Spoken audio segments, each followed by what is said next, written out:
허환구의 라디오 오늘. 여러분 안녕하십니까, 허환구입니다. 윤석열 당선인의 대통령직 인수위원회가 오늘 오후 해단식을 가졌습니다. 지난 3일 새 정부 국정과제 발표를 끝으로 사실상 업무를 종료한 상태였는데요. 50일간의 인수위 활동에 대한 다양한 평가가 나오고 있습니다.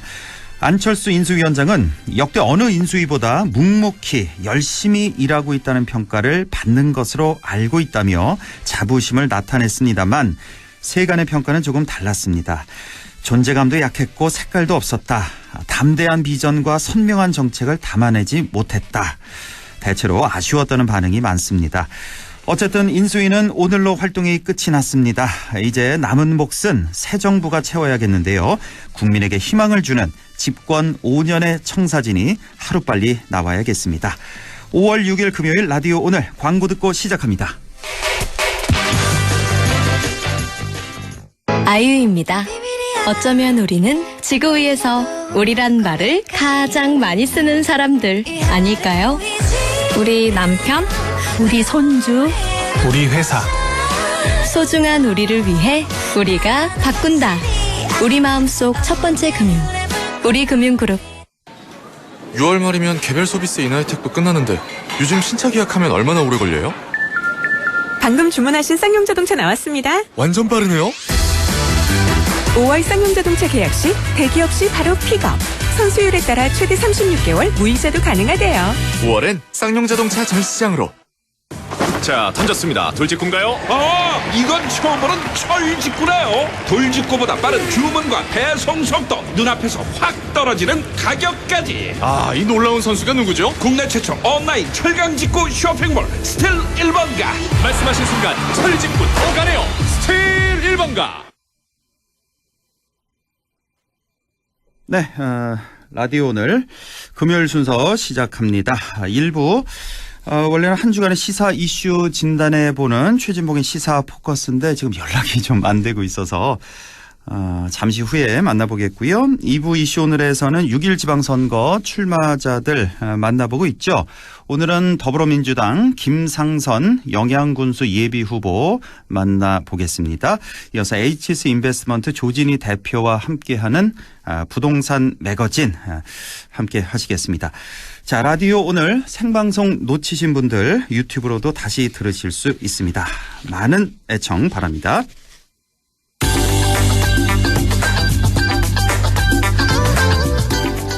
네, 순서를 좀 바꿔야겠습니다. 원래 2부 순서 만나보고 있는데 조진의 부동산 매거진부터 하겠습니다.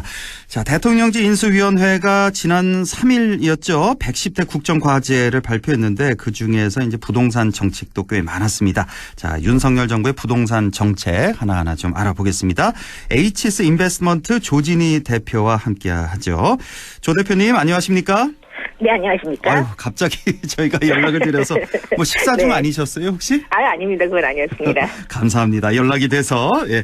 자, 이번 당선인 대선 과정에서 상당히 그 공급 정책 강조를 했었는데 이번에 그 110대 국정과제 그중 부동산 정책 보니까 크게 봐서 한 4가지 정리할 수 있겠네요. 뭐 공급 네, 확대하겠다 첫 번째, 두 번째 세제 정상화하겠다, 세 번째 금융제도 개선하겠다, 네 번째 이제 주거복지 하겠다. 자, 우선 공급 분야 가장 중요하게 우리가 지금 여겨지는데 사실 문재인 정부에서도 공급 정책 중요하다는 건 뭐 동의를 했고요. 이번 인수위에서도 상당히 강조하고 있습니다.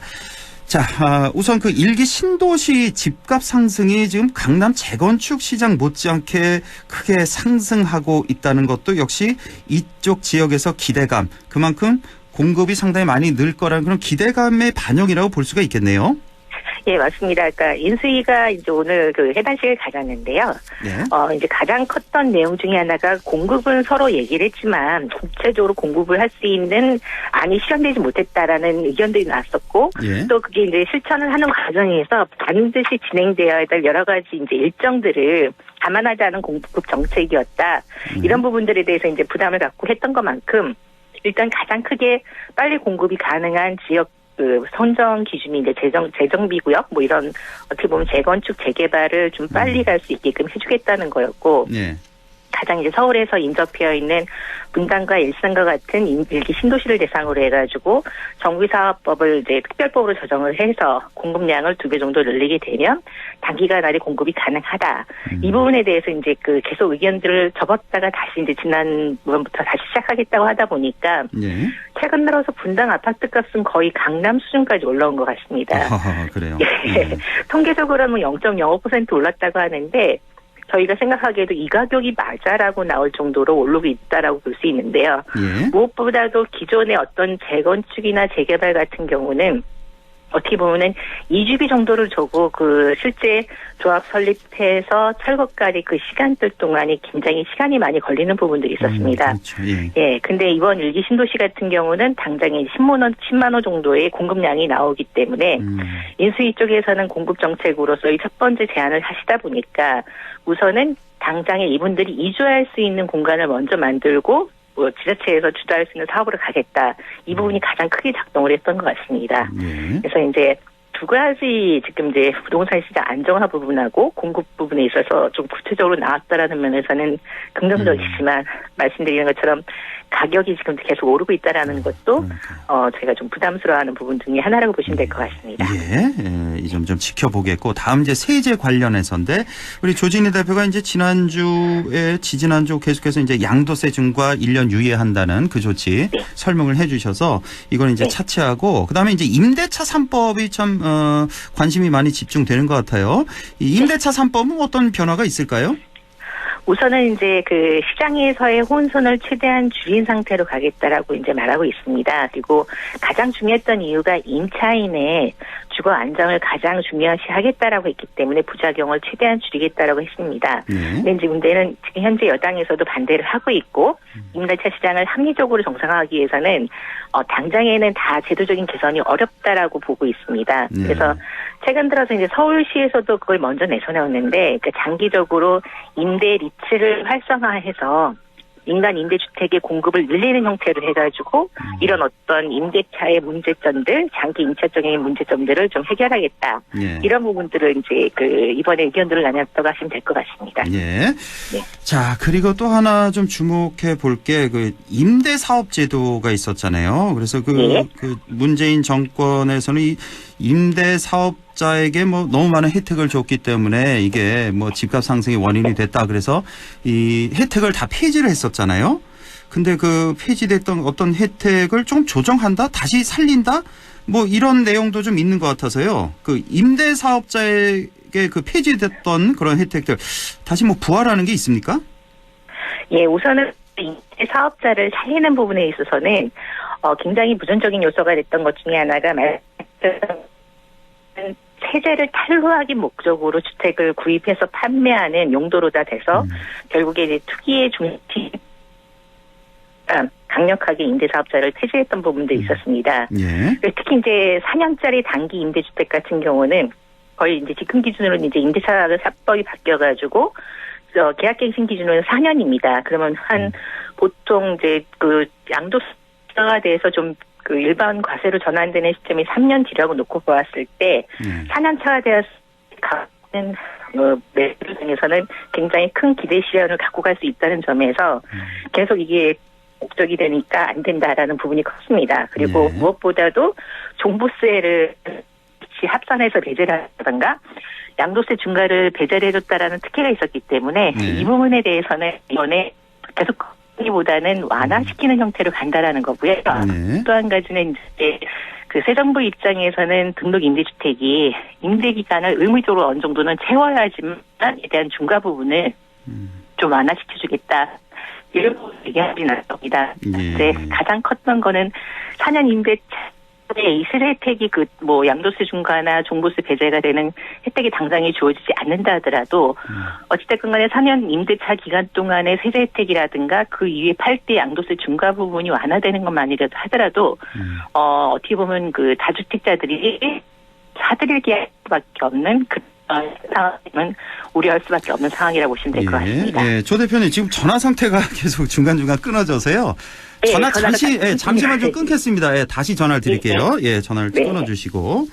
자, 지금 새로운 윤석열 정부에서 내놓은 부동산 대책 4가지 중심으로 해서 좀 정리를 하고 있는데 방금 전에 이제 세제 혜택 부분에서 이제 양도세 중과 폐지하겠다.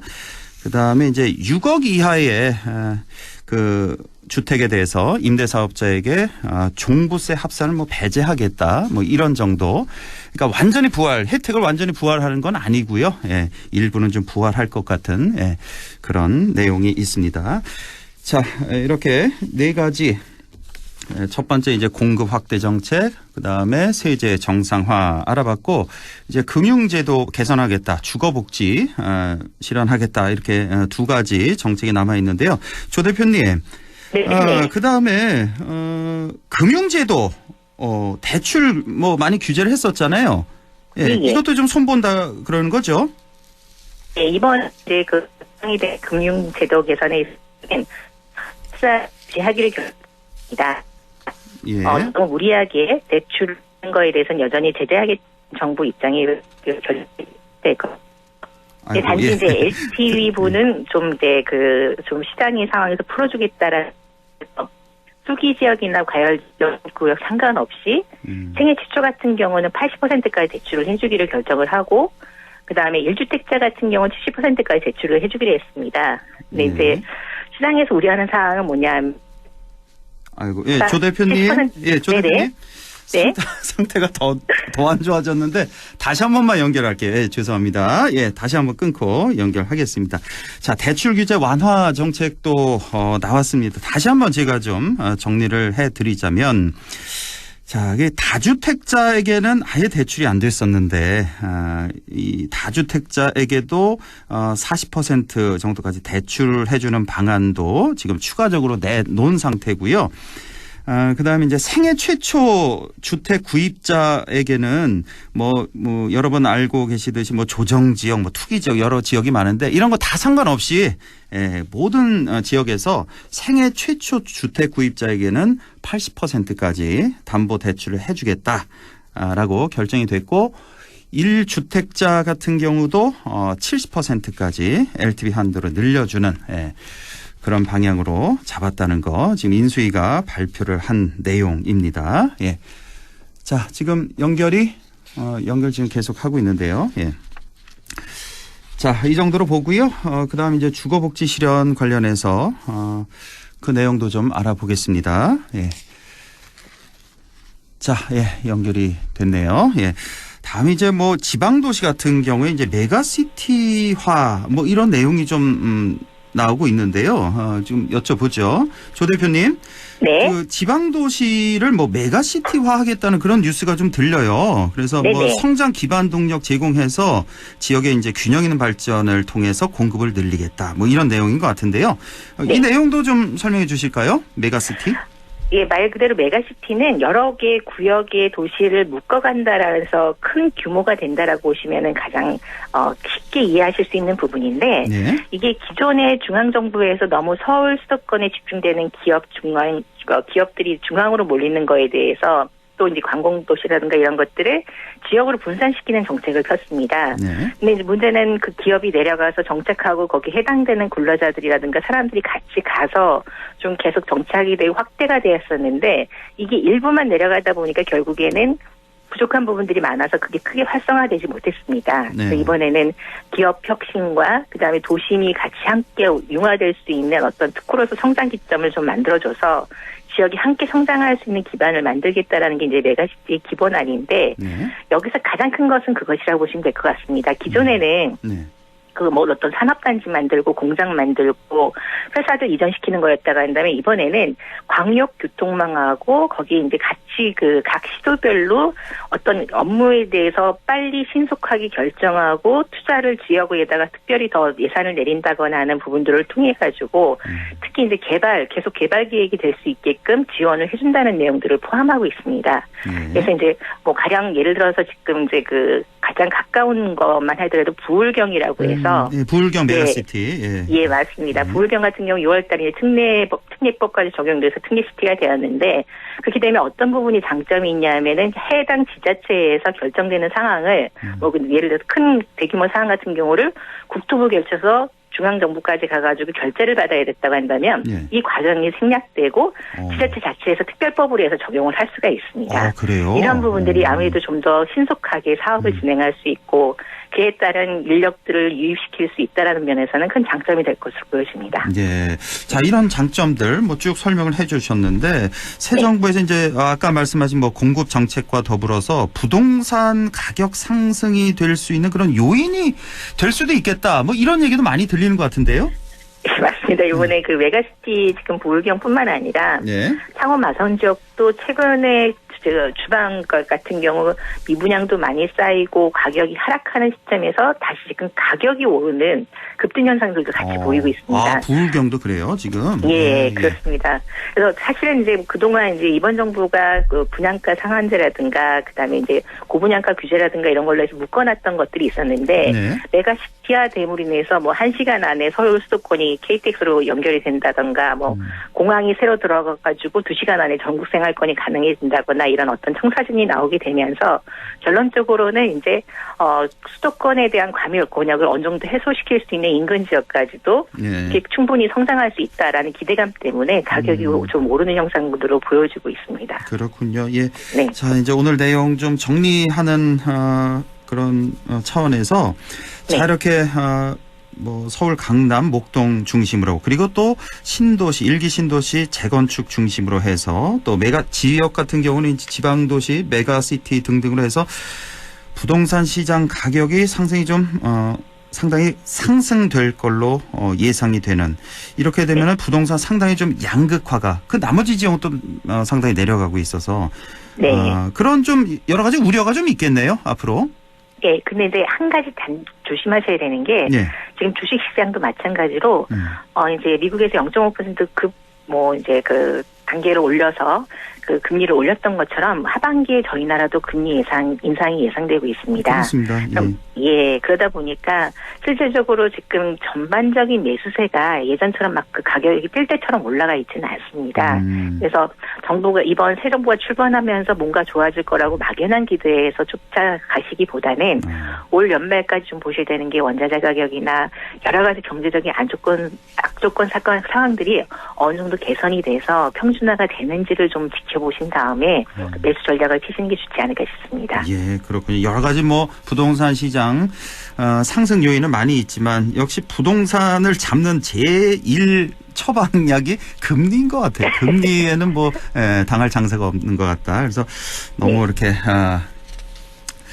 무심코 섣불리 부동산 시장에 뛰어드는 거는 좀 조심하라. 이런 말씀까지 오늘 정리하겠습니다. 오늘 갑자기 연결했는데요. 감사합니다. 네. 식사 맛있게 하시고요. 예, 그렇게 하겠습니다. 예, 고맙습니다. 예, 좀 고맙습니다. 네, 지금까지 H스 인베스트먼트 조진희 대표와 함께했습니다. 잠시 후 2부에서 뵙죠.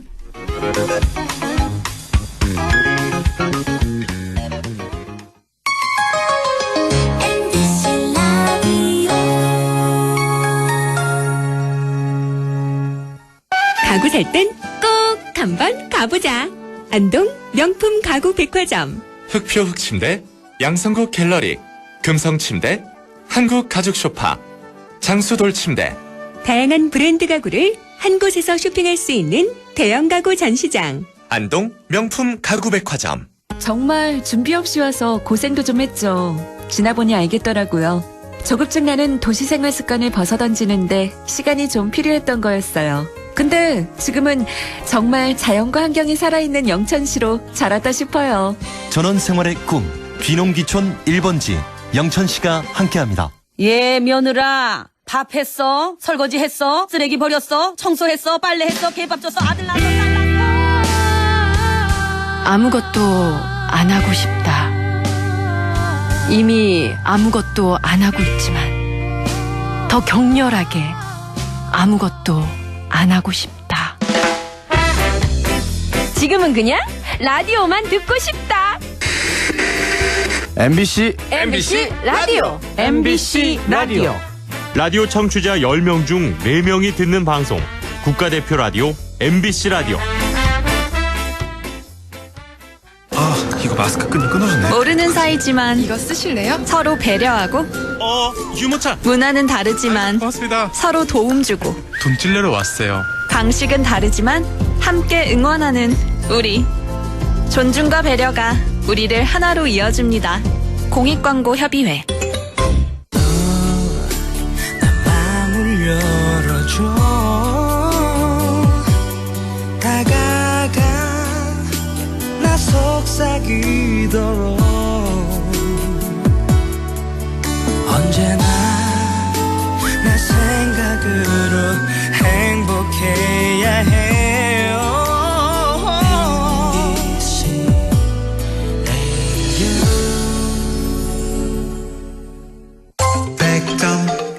MBC 라디오.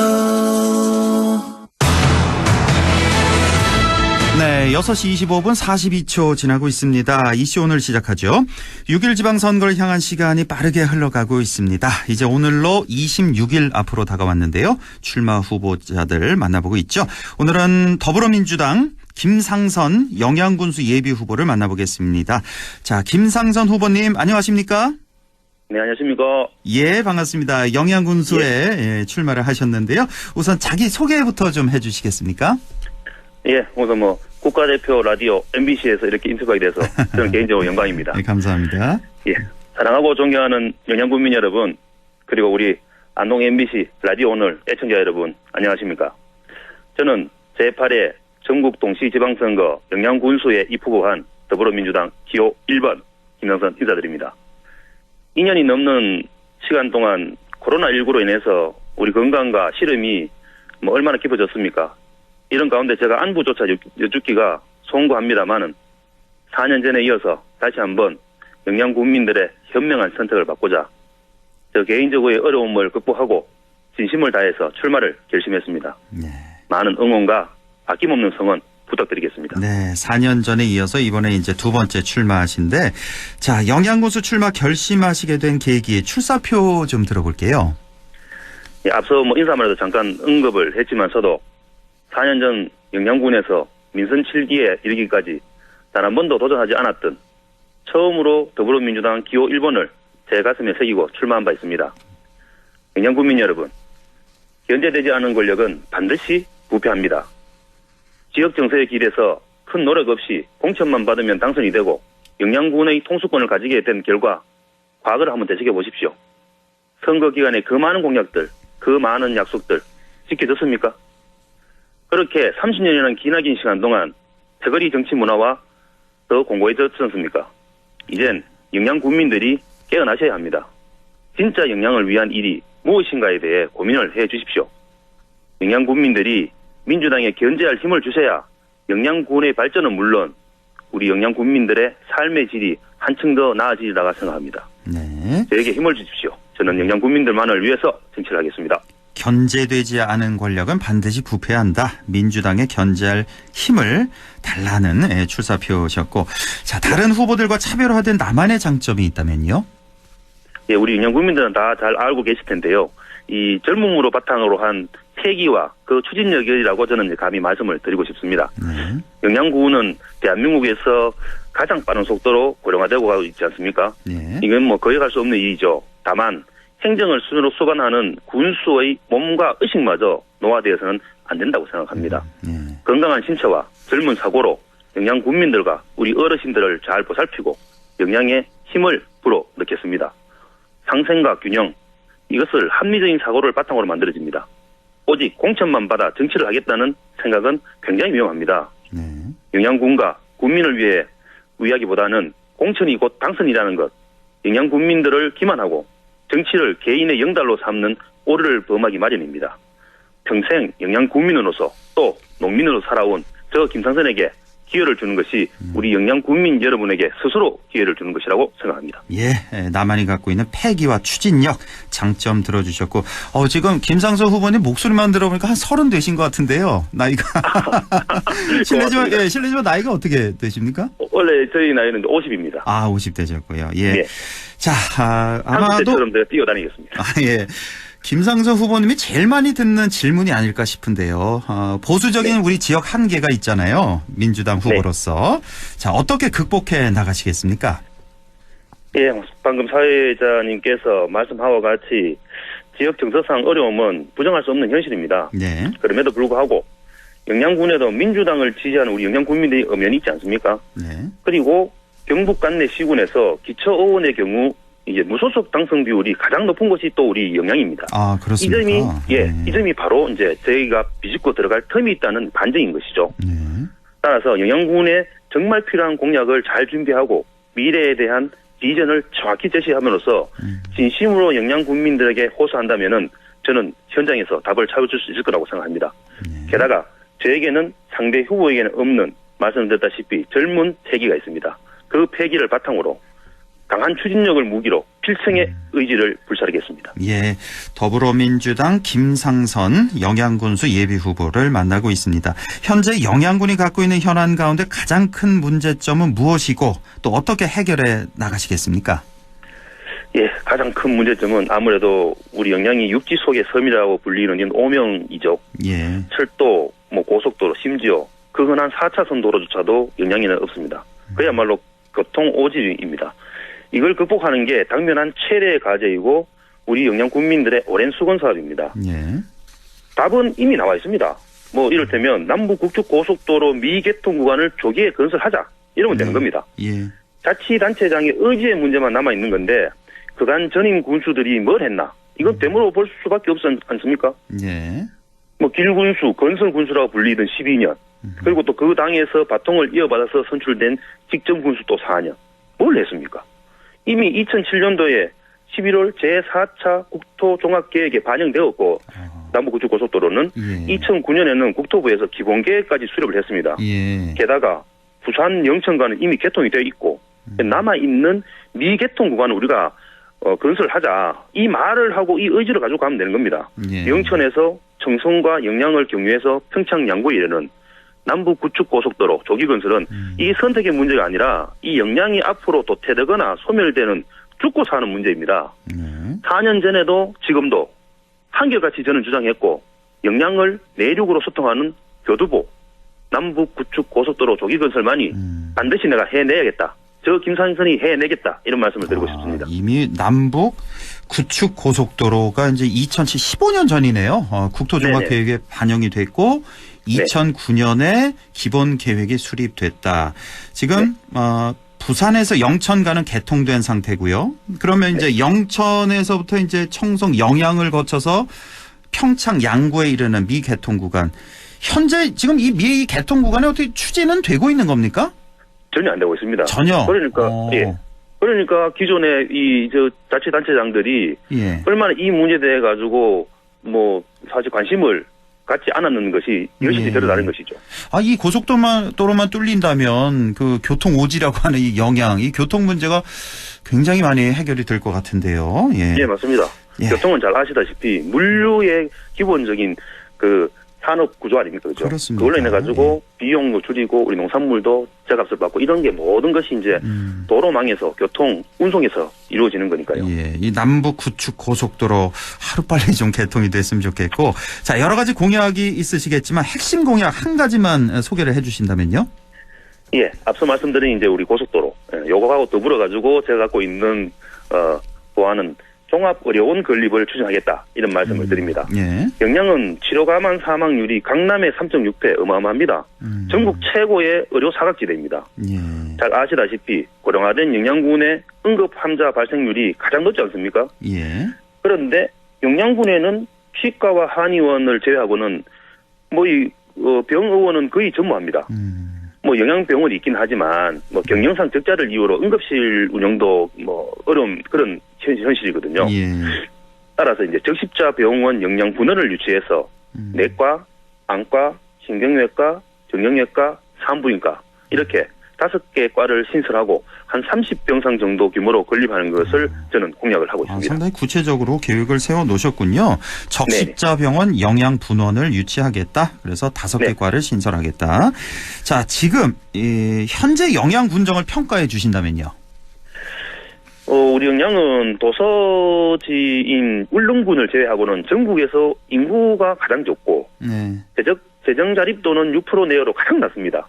게다가 고령화된 이 초고령화가 진입이 되는 등 이제 영양군이 처한 상황은 저 개인적으로는 그야말로 풍정등화다.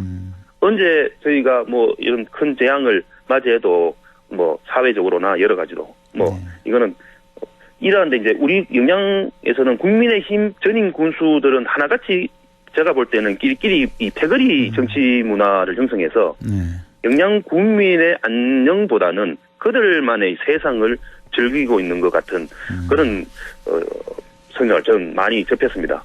뭐 이것은 지역 정서에 편성해가지고 오로지 국민의힘 당을 지지하고 영양군의 권한을 맡긴 결과가 이렇게 되지 않았나 이렇게 생각하거든요.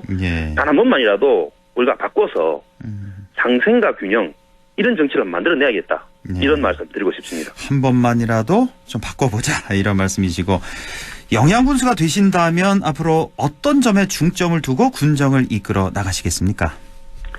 예, 뭐 누구나 이런 말을 쉽게 할 수 있습니다. 뭐 저 역시 농민의 아들이고 제가 농업 관련 전공자로서 현재 또 직접 농업을 경영하고 있습니다.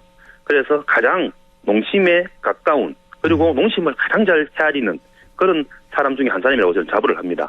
소외계층과 복지 사각지대를 꼼꼼하게 살피고 진짜 영양군의 가려운 부분을 어디인지를 정확하게 진단하고 적재적소에 맞는 군정을 펼쳐나갈 때 그리고 영양에는 농업에 종사하는 국민이 가장 많은 숫자를 가지고 있거든요.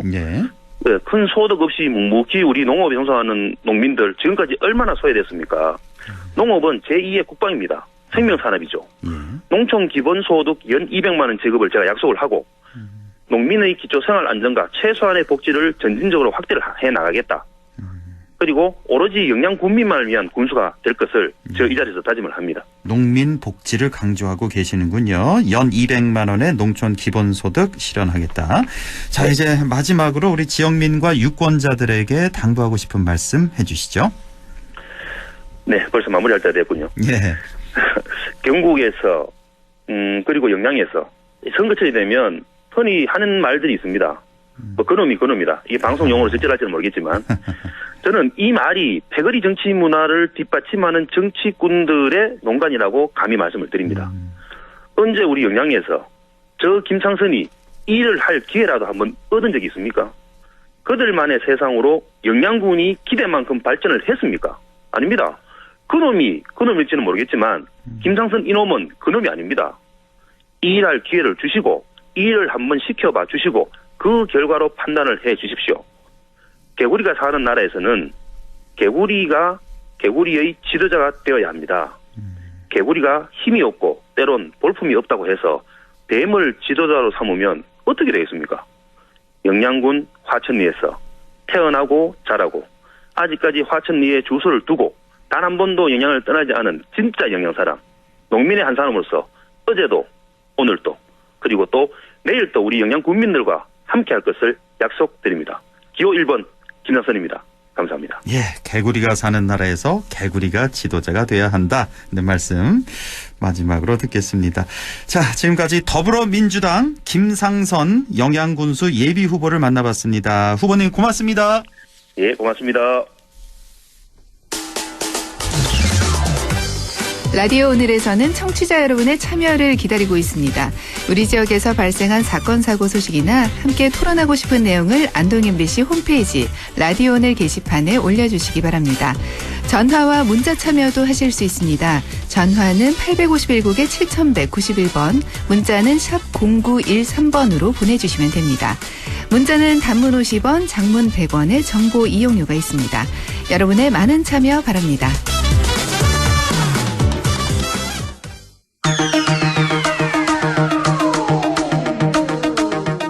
네, 시사 포커스 시작합니다. 오늘 좀 늦게 만나네요. 성공회대 최진봉 교수와 함께합니다. 안녕하십니까? 네, 안녕하세요. 예, 교수님, 저와 또 저희 청취자들 많이 당황시켰습니다. 무슨 일인지 짤막하게. 무슨 일 있었어요, 아까? 아니요. 제가 약간 전화를 못 받고 바로 전화를 드렸는데, 제가 다른 일정 때문에 전화를 잠깐 놓쳤는데 그 시간이 지나가 버렸네요. 예. 죄송합니다. 네. 자, 오늘 눈에 띄는 정치 뉴스 하면 우선 이제 대선 후보였던 이재명, 안철수 두 후보의 보궐선거 출마 소식이 아닐까 싶네요. 이거 뭐 잠깐만 한마디만 좀 짚어보죠. 이재명 고문은 이제 인천 계양을, 안철수 위원장 분당 갑 출마 선언했는데 뭐 그동안에 말이 상당히 많았습니다. 나오냐 마냐 그랬는데 이렇게 결정이 났고, 이렇게 되면 선거판이 굉장히 커졌다고 볼 수가 있겠어요. 그렇죠. 아무래도 이제 그냥 지방선거뿐만 아니라 지방선거도 영향을 미칠 수 있고요. 왜냐하면 경기도 지역이나 수도권 지역 같은 경우는 이제 두 분의 출마 때문에 상당히 구도에 새로운 어떤 변화가 올 가능성이 있다는 생각이 듭니다. 이분들이 이제 단순히 그냥 자신의 지역구만 선거운동을 하는 게 아니고 수도권 전국을 돌면서 선거운동할 가능성이 있어요. 명분도 있고, 그렇게 되면 이제 이 대선 연장전이 되지 않을까, 그렇게 지금 전망이 가능하다고 볼 수 있을 것 같고, 지지층의 결집이 더 강하게 일어날 수 있는 그런 계기가 될 수 있고, 이번 선거 결과에 따라서 어느 한쪽은 상당히 좀 영향을 받을 수도 있다.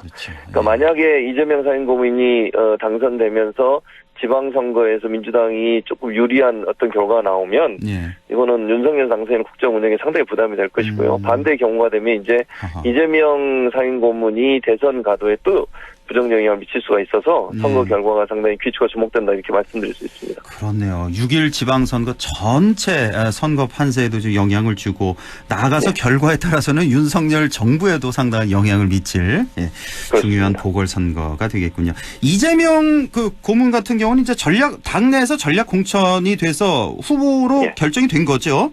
여기는 이제 그렇습니다. 결정이 됐고, 안철수 후보 같은 경우는 그쪽 지역구에 뭐 박민식 전 의원이 나선다 이런 얘기 들은 것 같아서 이쪽은 뭐 경선을 할지 말지 아직 모르겠네요. 여기는 아직 결정은 안 됐어요. 결정 안 된 상태. 제가 볼 때는 전략 공천할 가능성이 좀 높다고 보고요. 윤석열 당선인 측의 장제원 비서실장하고 어느 정도 교감이 있었기 때문에 안철수 위원장이 출마를 선언했을 때는 전략 공천에 어느 정도 합의가 있는 상태였을 가능성이 저는 있다고 보거든요. 경선을 한다고 하면 제가 볼 때 과연 출마했을까 이런 생각도 들고, 제 생각에는 아마 전략 공천이 될 가능성이 높지 않을까, 그렇게 예상이 됩니다. 자, 오늘도 할 얘기가 상당히 많은데 이번 한 주는 정말 청문회 한 주였다고 할 수가 있겠는데, 자, 이번 주 다 마쳤죠.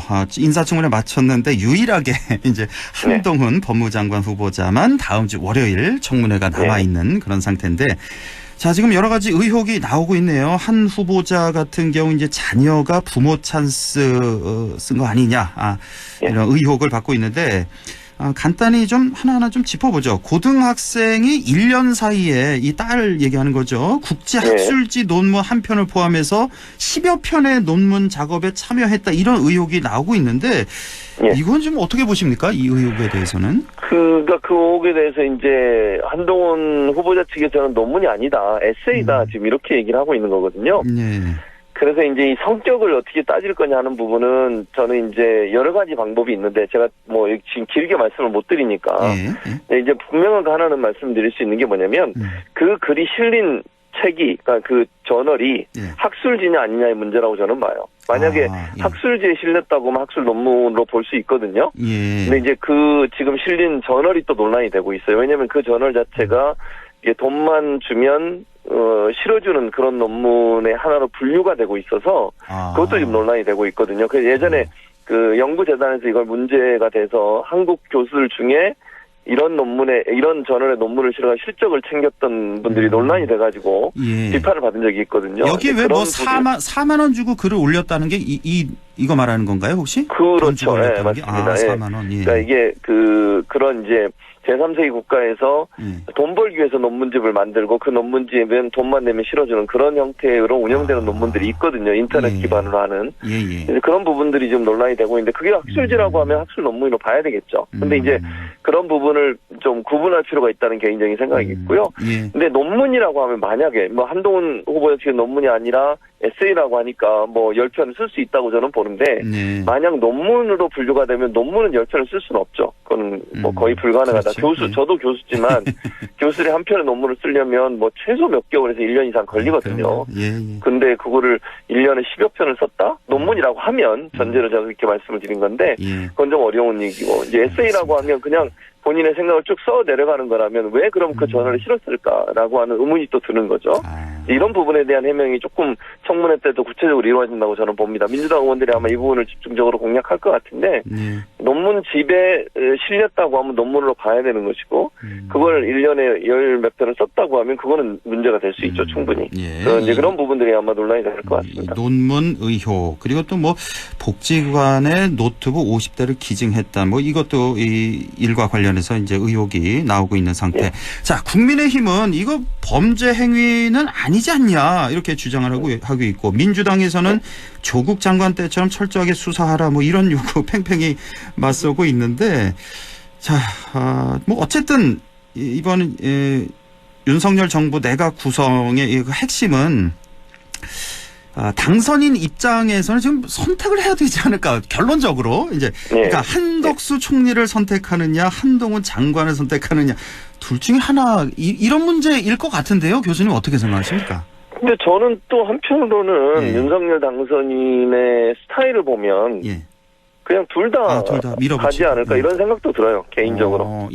그래서 지금 민주당은 아마 이제 만약에 둘 중에 한 분이 낙마가 되면 이제 아마 한 분은 해줄 것처럼 보여요. 구도상. 그런데 윤석열 당선인이 오늘 한덕수 총리 관련해서도 그런 얘기를 하신 것으로 제가 들었는데 뉴스에서 그 당선인 측에서 추경호 부총리 체제로 가겠다. 인준을 안 해주면. 그런 얘기를 한 걸로 지금 기사를 제가 잠깐 봤는데 그런 자세라고 하면 뭐 인준해주든 안 해주든 이제 우리는 우리 갈 길을 가겠다 이렇게 들리거든요. 그렇게 되면 강대강 대치가 더 가지 않을까 하는 생각도 듭니다. 그러니까 한덕수 총리 후보자든 한동훈 법무부 장관 후보자든 민주당이 동의 안 해줘도 뭐 그냥 예를 들면 총리는 서리로 그리고 법무부 장관을 임명할 수 있으니까요. 인사청문 보고서 채택이 안 돼도 임명을 강행하는 쪽으로 가지 않을까 하는 생각도 듭니다. 그래서 아마 윤석열 당선인이 그렇게 하게 되면 전국이 이제 정말 냉각 상태가 될 거고요. 강대강 대치가 되지 않을까 하는 우려가 있습니다. 윤석열 당선인 입장에서는 절대로 한동훈 장관은 놓칠 수 없다. 뭐 이렇게 예상이 되겠군요. 자, 윤석열 당선인의 대통령직 인수위원회 오늘 해단식을 갖고 활동 마무리했습니다. 자, 50일 만인데요. 전체적으로 좀 총평을 해주신다면요. 인수위. 좀 아쉬운 부분은 정책적 부분이나 이런 부분들이 제대로 좀 알려지지 않았어요. 사실 인수위가 활동을 하면서 뭐 이렇게 국민들에게 새로운 5년 동안에 정부가 어떤 일을 할 것이라는 부분엔 새로운 정책적 부분보다는 초창기에는 이 그 집무실 이전하는 문제 때문에 논란이 많았고 두 번째는 또 공간 옮기는 문제 때문에 그것도 처음에는 육군 참모총장 공간으로 가려다고 했다가 외교부 장관 공간으로 가는 여러 가지 논란들이 있었지 않습니까? 이런 논란들이 너무 부각되면서 인수위에서 하는 일이 대체 뭔가 어떤 비전이 있는가 하는 부분에 대한 제대로 된 어떤 역할이라든가 아니면 비전이 제시가 안 된 부분이 좀 아쉬워요. 그러니까 예를 들면 마지막에 이제 110가지 국정과제도 했는데 그 국정과제 내용을 보면 원래 공약이 있던 부분들이 많은 부분 빠진 부분이 있거든요.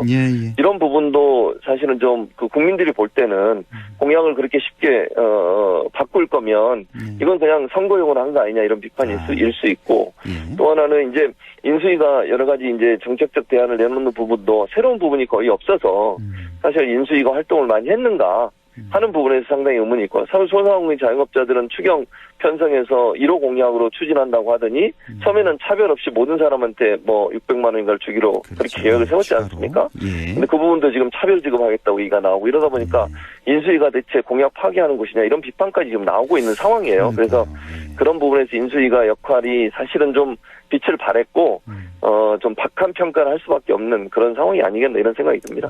뭐 인수위 출범 초기부터 집무실 또 뭐 관저 이런 논란 때문에 삐그덕 했었고 또 최근에는 말씀하신 대로 이제 공약이 너무나 후퇴됐다. 대표적으로 그러니까 자잘한 공약도 아니고 정말 윤석열 당시 후보의 대표 공약들이란 말이에요. 이게 자영업자 손실보상금 문제도 그렇고 또 하나가 이제 병사 월급 이것도 상당히 좀 민감한 그런 공약이어서 이것도 좀 많이 후퇴했고 뭐 여성가족부 폐지 또 사드 추가 배치 문제 등등 이런 공약들이 뭐 축소되거나 뭐 사라졌거나 등등 이렇게 됐는데 우리 또 최진봉 교수님 같은 경우는 또 군 생활 또 오래 하셔서 네. 병사 월급 200만 원 공약 이게 좀 후퇴됐는데 이건 어떻게 보십니까? 뭐 어쩔 수 없었다 뭐 이렇게 긍정적으로 보십니까? 아니면 어떻게 보십니까? 저는 그러니까 그런 공약을 한 게 저는 잘못이라고 생각해요. 예. 이게 무슨 말이냐면 현실적인 부분을 전혀 고려하지 않고 그냥 그 젊은 남성의 표를 얻기 위한 그런 공약이었다. 그 공약이 남발됐다고 저는 생각하거든요. 왜냐하면 현실적으로 불가능한 일이었거든요. 그 예산이 엄청나게 많이 들어가는 그런 공약이었는데 그런 예산 추계도 없이 그냥 이제 얘기를 했고 실제 정권을 잡고 이제 인수를 하다 보니까 그게 불가능하다는 걸 알게 되고 그래서 결국은 이제 그걸 바꾼 거 아니겠어요? 근데 이 병사 월급 200만 원 공약은 차이점이 이재명 후보도 당시에는 공약을 했는데 이재명 후보 같은 경우는 단계적으로 뭐 그렇죠. 임기 말까지 200만 원 실현하겠다 이렇게 했었고 그렇죠. 윤석열 당시 후보는 취임과 즉시 200만 원 실현하겠다 그렇죠. 이렇게 했었죠. 이런 차이점이 있었죠. 예, 그러니까 지금 수정한 게 바로 이재명 후보가 냈던 공약대로 수정을 한 거예요, 지금. 그러니까 윤석열 인수위에서는 단계적으로 올리겠다고 그랬어요. 근데 당장 200만 원 지급한다고 그러니까 이제 구급 공무원들이라든지 소방관 이런 분들, 경찰 이런 분들이 처음에 첫 공급이 200만이 안 되는 얘기가 또 나왔거든요. 그렇죠. 그러다 보니까 이거 그러면 너무 차별화되는 거 아니냐, 역차별 받는 거 아니냐 이런 비판도 있었고 그래서 이런 부분들이 사실은 전혀 그 준비되지 않고 제대로 잘 파악하지 않은 상태에서 단순히 표를 얻기 위한 그야말로 그 비일공짜 공약이 된 게 아닌가 그런 비판이 나올 수밖에 없는 거죠. 예. 또 하나가 이제 형사사법 분야 같은 경우 이제 법무부 장관의 수사 지휘권 폐지와 또 검찰 예산을 직접 이제 대검찰청에서 직접 편성하도록 이렇게 했는데 이거 검찰 개혁 너무 후퇴하는 게 아니냐 이런 우려의 목소리도 좀 나오고 있네요. 그렇죠. 저는 이거는 좀 아무리 그 당선인이나 아니면 정부, 윤석열 정부가 반대하는 입장이라도 입법부가 법을 만들었고 그게 통과가 된 거 아닙니까? 통과가 되고 공포가 됐으면 그 법의 취지에 맞게 저는 행동을 해야 한다고 생각해요. 왜냐? 삼권 분립이 있어서 입법부, 행정부는 서로 견제하면서 법을 만들고 행정부는 그 법을 집행하는 기관입니다. 그런데 입법부의 그 입법 활동을 완전히 부인하는 듯한 그런 정책을 내놓다고 하면 과연 법 취지가 맞는 건가 이게. 입법부를 무시하는 행동이라고밖에 볼 수 없는 거거든요. 아니 아무리 본인이 원하지 않는 법이 통과됐다 하더라도 그 법도 법인 겁니다. 그 법이 고쳐지기 전까지는 개정되기 전까지는 그 법을 따라야 되는 거예요. 근데 지금 내놓는 여러 공약들을 보면 그 법을 완전히 무시하는 행동이에요. 이런 행동이 과연 타당한 거냐는 거예요, 제 말은. 그러니까 입법부에 대한 어떤 존중이나 국민의 대표 기관이잖아요, 어쨌든 국회가. 본인이 뭐 좋아하든 좋아하지 않든 이런 태도를 보이는 것 자체가 저는 행정부가 너무 권위주의적으로 입법부에 대한 어떤 활동이나 입법권을 무시하는 태도를 비춰줄 수 있어서 저는 상당히 좀 안 좋은 그런 모습이다 이렇게 얘기할 수밖에 없습니다. 오늘 계속해서 좀 공교롭게도 인수위 또 당선인 좀 계속해서 비판하는 목소리가 나오고 있는데 혹시 당선인이나 인수위에 좀 칭찬하고 싶은 얘기는 없나요? 아니 뭐 저는 이렇게 생각해요. 당선인이 어쨌든 이제 여러 가지 활동들을 하면서 새로운 변화를 추구하려고 하는 부분들 이런 부분들은 긍정적으로 볼 수 있겠지만 그 추구하는 과정이 너무 독선적으로 보이면 안 된다고 생각해요. 그러니까 지금의 체제를 바꾸려고 노력하는 부분도 저는 충분히 이해하고 그런 부분에 대한 노력을 하는 것도 저는 지원해줘야 한다고 봅니다. 다만 그것이 국민적 동의나 아니면 현행 법체계 또는 입법부를 존중하는 가운데 조금 더 속도를 줄여가면서 했으면 어떨까. 예를 들면 저는 집무실 이전 문제도 저는 긴 안목으로 보면 청와대에서 나와 다른 인문제로 가는 것은 저는 잘한 일이라고 생각해요. 다만 그게 너무 급하게 추진되면서 여러 가지 부작용을 낳는 부분을 전혀 국민적 동의 없이 추진하는 가운데 문제가 발생했으니까 이런 부분에 대한 노력이 좀 필요하지 않겠다는 생각이 듭니다. 자, 문재인 대통령 9일 이제 임기가 만료되고 바로 다음 날 10일 윤 당선인 취임식이 있습니다. 취임식 끝나면 곧장 문 대통령은 이제 양산으로 내려가실 텐데 한 30초 정도 대답하실 수 있을 것 같은데 지난 5년 되돌아보면 문 대통령 저는 그냥 한마디로 따뜻한 대통령 하지만 부동산 실패 저는 딱 이게 생각나는데 한 30초 정도 한 말씀 해주신다면요. 뭐 저도 비슷해요. 정말 그 인권을 위해서 노력하는 대통령이었고 노동사회를 존중하고 워라밸이라는 걸 만들어냈고 국민 모두에게 복지가 갈 수 있도록 노력을 많이 했던 대통령이고 코로나19를 잘 극복했던 대통령으로 저는 기억합니다. 다만 말씀하신 것처럼 부동산 정책이 실패 때문에 국민적 비판을 받았고 결국 정권 정권 교체라고 하는 결과가 나왔지만 그럼에도 불구하고 그 부분은 비판하더라도 코로나19의 이 어려운 과정을 경제적으로 정말 다른 나라보다 선방하면서 지내왔다는 점은 꼭 인정돼야 된다고 생각합니다. 예, 알겠습니다. 지금까지 성공회대 최진봉 교수와 함께했습니다. 고맙습니다. 예, 감사합니다.